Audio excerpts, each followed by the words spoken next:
Hey guys, I'm Mary, 38 female, originally from Colombia.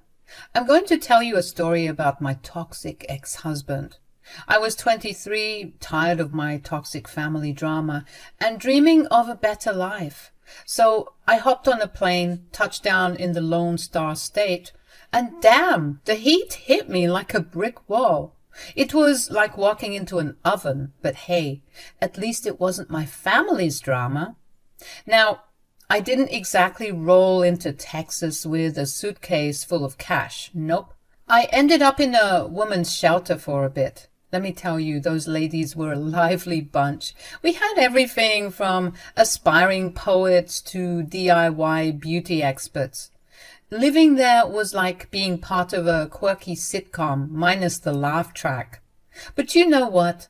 I loved every minute of it. We'd swap stories, share our dreams, and heck, we even had a makeshift karaoke night. It was like finding a little family away.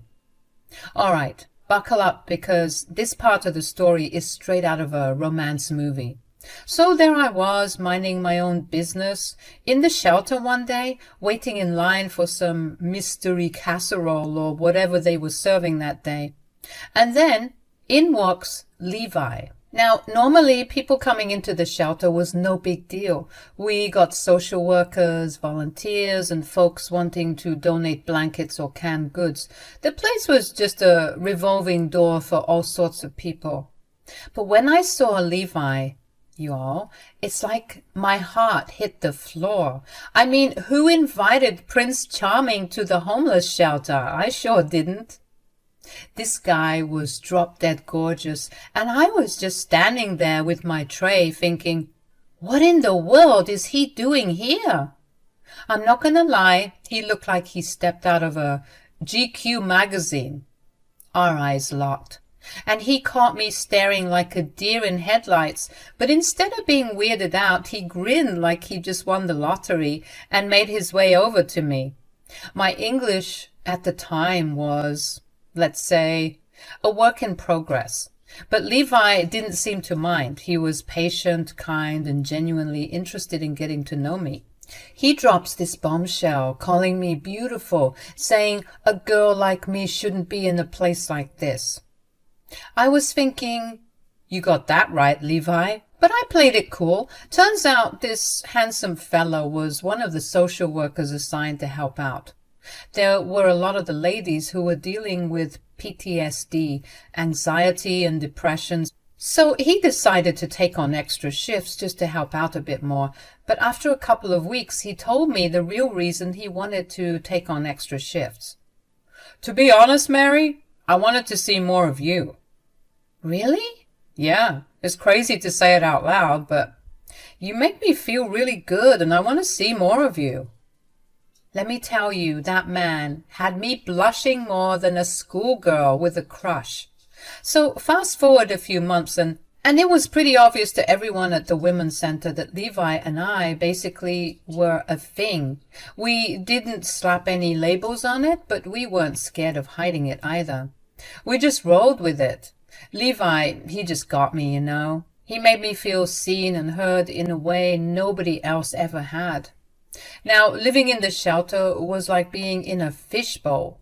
Some folks were happy for us, cheering us on like we were a real-life fairy tale. Others, well, they were a mix of jealous and bitter. And then there were the ones who simply didn't care. But hey, I was happy, and that's what mattered.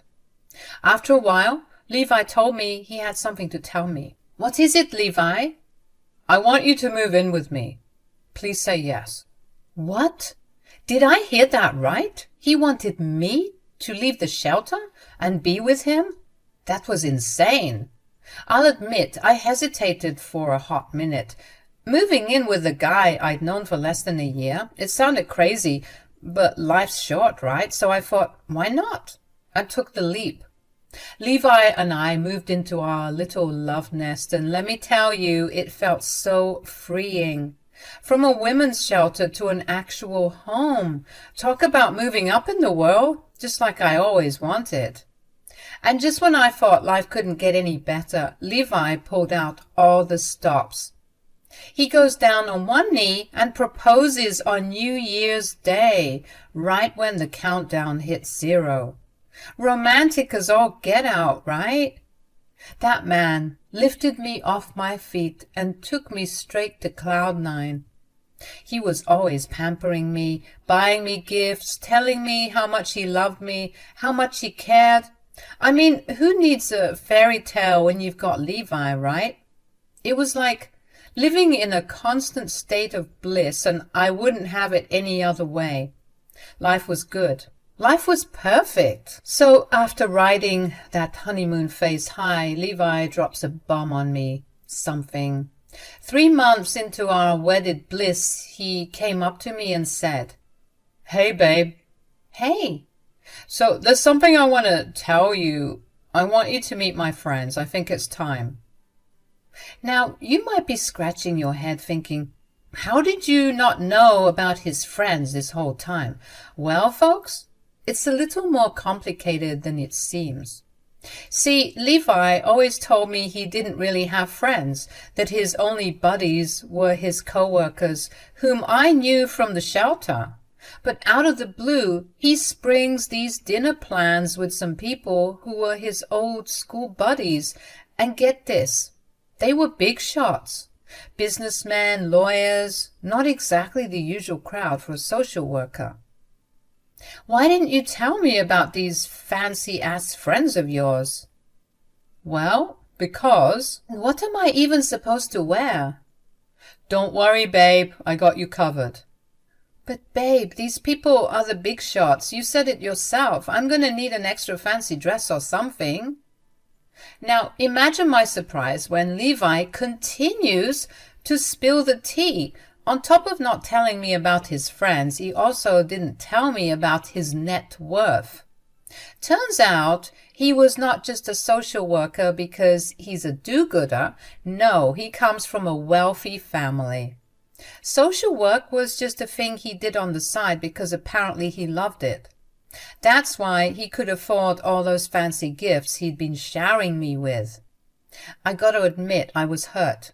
I mean, the man lied about his identity and kept me from meeting his real friends. It felt iffy, you know. But then I tried to be reasonable. Love makes you do crazy things, right? I figured maybe he was just caught up in the whirlwind of our fast-paced life and it was better late than never. So we went to this fancy dinner with these high flyers and they're talking about stocks, real estate, and all sorts of things I'm just nodding along to. I kept trying to jump into the conversation, but no one was letting me speak, including Levi. He would just drone on and on about how beautiful and exotic I was, and his friends would also ogle at me. I just felt like a fish out of water. Looking back, I should have known that all of these were red flags. Not being honest with me, calling me exotic, letting his friends eye me like that, it was a lot to take in. But at the time, I would ignore these uneasy feelings and just keep smiling. Love, as they say, can make you forgive a whole bunch of mess. Fast forward a couple of years and it's like time was on fast forward, you all. The love that once had us floating on cloud 9, well, it was slowly fizzling out like a soda left open for too long. I was trying to rekindle our connection, don't get me wrong. I did my part as a wife and a friend, but Levi? Man, he was always preoccupied with everything but me. I felt abandoned just like back in Colombia. I wondered how I got myself into this mess. It was beyond frustrating being with him. Every attempt to get his attention felt like talking to a brick wall. But oh, when we go out together, it was a whole different story. Levi would pull 180, showering me with kisses and showing me off to his friends like I was some trophy wife. "Just look at her! Isn't she gorgeous?" Public displays of affection? We had that down. Everyone must have thought that we had the healthiest relationship ever. But private conversations? Yeah. There were barely any of those anymore. Destiny's Child, Say My Name, became my anthem because let's be real, it was like I was living that song. He only seemed to love me in public, and in private, it was crickets. Honestly, the thought of leaving crossed my mind more than once, but how could I? I had no job, no money, nada. Levi was all I knew in America, and I felt trapped. It was like being caught in a web with no way out. I was living that love story, but without the happily ever after part. Things had gone on like this for ages, and I was getting so fed up with him. I had gotten so used to his absence, so I found myself spending time with some peanut and the couch with some good shows. So there I was, chilling on the couch, watching some Netflix, minding my own business as usual, when my phone rang. It was Levi. I was feeling a bit giddy. I thought that he would take me out or call me and tell me what a fool he's been for treating me like a roach. "Hey, babe." "Mary, listen, I don't have much time." "What's wrong?" "I need you to come to the bar right now." This got me excited. You see, earlier in the night, before he left to go drinking with his buddies, I had asked if I could tag along, and he said he didn't want me going there. Not because it would be too rowdy, not because it would be too much for me to handle, but because, according to him, I'd be cramping his style. Can you imagine? The man who was so obsessed with showing off his exotic and curvy Colombian woman was now afraid that I'd be cramping his style. We got into a little argument about it, and he kind of revealed how he's always felt about me, just as some piece of arm candy to show off to his friends. This crushed me. I didn't want to yell or scream or fight because, again, without him, I had nothing. I had stupidly placed all my bets on this man, and now I felt like I was trapped. So you can understand why I felt a bit hopeful when he invited me to the bar. I thought that he finally wanted to hang out with me. "You want me to come, really?" "Yeah, babe, quickly. I'll send you the location. Just hurry, okay?" "What are we gonna do when I get there?" "That doesn't matter. Just come quickly. My friends want to see you." "Oh." "Yeah, so what time will you get here?" "You know, Levi, I'm sick of you fetishizing me." "What? What the hell are you talking about? You always parade me around your friends like I'm some doll. I'm not coming." "Mary, I swear to God. You didn't want me to come in the first place, right? So I'm going to continue watching my show. Have a nice night." We got into it. A real knockdown, drag-out argument. Words were flying and I wasn't holding back. It's like, make up your mind, Levi. I felt like a puppet and he was pulling all the strings. I was done being a showpiece for his fancy friends. It was time for him to get a reality check. And let me tell you, that argument was the tipping point. But, call me stupid or crazy, maybe I'm both. But I gave in. Levi started showering me with all these words and promises on how he was going to do better, telling me he was sorry for everything he had done and that he needed me right now. So what did I do? I went up to get dressed and headed out to the sports bar he was talking about. I got into my car and made my way to his location. The streets were pretty empty because it was late at night, so I was cruising down the highway trying to shake off that argument with Levi and remain hopeful for the change he promised to give me. But life, being the tricky thing it is, decided to shake things up for me. There was this lunatic drunk driver on the road who was swerving and honking like crazy, making us all anxious, and to avoid a disaster, I ended up swerving off the road, crashing into the side of the road. The next thing I knew, I was waking up in the hospital, and there was Levi scowling like it was his job. "Good, you're up." He sounded pissed and annoyed, not a single indication of concern on his face. Go figure. When I took a good look around, I saw his drinking buddies in the room, but this time they weren't ogling me like before. Nope, they were looking at me with disinterest or downright disgust. Complete 180 from their earlier stares. Confused as heck, I asked Levi what happened. Instead of a straight answer, he starts yelling at me, accusing me of driving like a maniac, and that I ruined everything.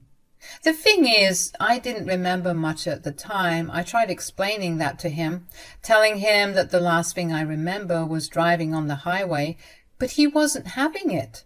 His friends, one by one, started leaving without so much as a get well soon or anything that showed that they gave a damn. Levi then got up close and personal. "You're pathetic, Mary." And before I could even react or ask him more questions, he walked out, leaving me sobbing alone in the hospital. I cried myself to sleep, waking up the next morning to grab my phone, which was by my bedside. And just when I was about to call Levi, or call someone, or just check what day it was, I was met with a beast in the reflection. Yep, I had a busted, swollen face, with a huge-ass scar from my forehead to my cheek. I tried touching it, praying it wasn't real, hoping that this was just some scary-ass nightmare, but the pain was confirmation enough that it was all too real. I searched around the room for a mirror, and I saw one in the corner. I shifted up on my elbows to get a better look at myself, and sure enough, staring right back at me was what I saw in the phone. A beast. I couldn't even recognize myself. I was hideous and scarred. Confusion took over, and the tears just kept coming. That's when the doctor walked in, saw how upset I was, and decided to sit down, trying to calm me down. Life had taken a sharp turn, and I was lost in a maze of pain and betrayal. The doctor laid it all out for me, explaining how I got into this accident. But when I asked about Levi, he looked upset and handed me an envelope, saying he'd give me some privacy to read it. Once he left, I tore that thing open, and there it was, a letter from Levi, saying all sorts of crazy stuff. "Mary, I'm sure you know that it was bound to come to this. I don't love you anymore. I don't think that this is going anywhere, and I'm sure you feel it too, so that's why I have to release you with love. I have to let you go because I need you to do better for yourself, and I need to do better for me too. I can't possibly imagine a life with you after this accident. It scarred us both." Wow, really? Because last time I checked, I was the one with scars. No one would want to wake up next to a scary face every morning. It would drive the strongest man insane. So that's why I want a divorce. We both deserve better. He went on to say he'd graciously cover my medical bills because he's just such a kind soul. Oh, and tucked in there were divorce papers too. I lost it, you all.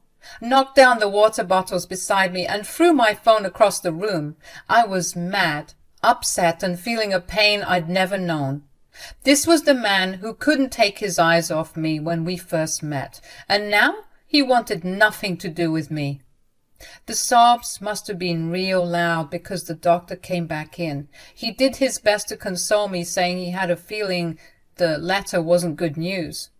He called Levi and his friends a bunch of ogres, and honestly, I couldn't agree more. The rest of the day was a blur of tears and trying to wrap my head around what the heck my life was going to look like from here on out. It felt like the ground had been pulled from under me, and I was left free-falling into the unknown. So, after dragging myself through the mess of the divorce with Levi and healing up in the hospital, I felt like I was back to square one, hopeless, lost, and alone. The idea of going back to the shelter crossed my mind, but life had a surprise waiting for me. The doctor who took care of me came through like a guardian angel. He offered me his guest house and suggested I work at his niece's cafe to help pay him back. It was a lifeline, and I grabbed it. Before I knew it, I was back on my feet, smiling, healing, laughing again. The accident, even Levi, started to feel like a distant memory. Fast forward 2 years, and there I am, not slinging lattes as a barista, but managing a quaint little cafe. You heard that right. I was now the manager of this place. I guess all these years of selling tamales and arepas on the busy streets of Colombia paid off. Life had a funny way of turning around, and then, out of the blue, I saw Levi. Beard all graying, walking in with someone who looked like she barely finished high school. They were giggling about something, and for a second I thought my mind was playing tricks on me, but as he approached the counter, I knew for sure that it was my good-for-nothing ex-husband. I couldn't believe my eyes. Here I was, hustling and rebuilding my life, and he waltzed in like it's just another day. It hit me, though, that I'd come a long way from the mess he left me in. I held my head high, readying myself for this showdown. Oh, they'd love to meet you. I've shown them your pictures, and they said you're gorgeous. Hi, how may I assist you today? Hi, can we do a... Wait, Mary? I'm sorry. Mary, it's you? Do I know you? Yes, I was playing dumb. I wasn't about to let that clown know that I knew it was him. I wanted to bruise his ego a bit, and it seemed to work because he frowned when I said that. It's me, Levi. Oh, I could barely recognize you. Your scar, it's gone. Yep. That's what some good old-fashioned aloe vera and shea butter can do to you.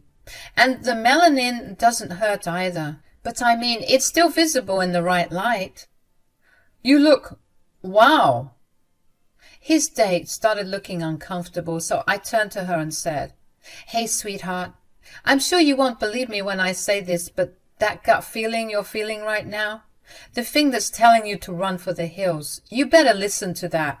Otherwise, he'll draw you in with all these fake promises and lies.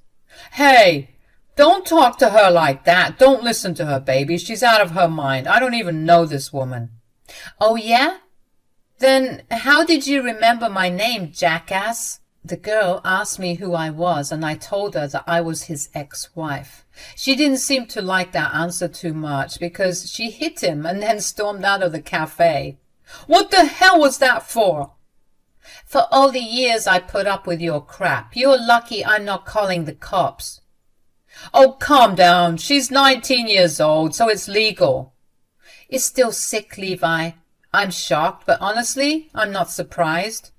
Anyway, it's no matter. I see you're looking good. Really good. I'm going to have to stop you right there, buddy. I'm not interested. What? Why not? Gee, let's see. Maybe it's because you left me when I needed it the most. Maybe it's because for the entirety of our marriage you treated me like I was some shiny toy you only took out to show off to your friends. Maybe it's because you're a scumbag who is sleeping with 19-year-olds. Maybe it's because... All right, I get it. Sheesh, Mary, that was the old me. I was a child back then. That's funny, because just 5 seconds ago your girlfriend bolted out of here. That was just a lapse in my judgment. I haven't stopped thinking about you. Good. I hope you continue to think about me. I hope that every waking moment you're haunted by the shit you did to me. I hope you wake up with panic attacks. I hope you never feel any type of peace, because you don't deserve it. You're a weak, pathetic, sick man. I'm not even sure if Jesus himself can save you. You're hopeless. You're worthless. You're the one who's pathetic. Levi looked like he wanted to cry. All of my patrons were looking at him with disgust, as I may or may not have shared my story a couple of times already. Levi started stammering and stuttering, trying to come up with an excuse, but all I did was stare at him, silently letting him know that there was nothing he could do or say to me to make me change my mind and get back with him. He eventually left, his shoulders all slumped, muttering something to himself, and I finally felt like I could breathe. Finally! I got to see the look on his face when he realized just how badly he messed up with me. Sometimes the devil is in the details, and I know that he's tormented every day, wondering what to do to get me back. But he should know that that is never, ever gonna happen.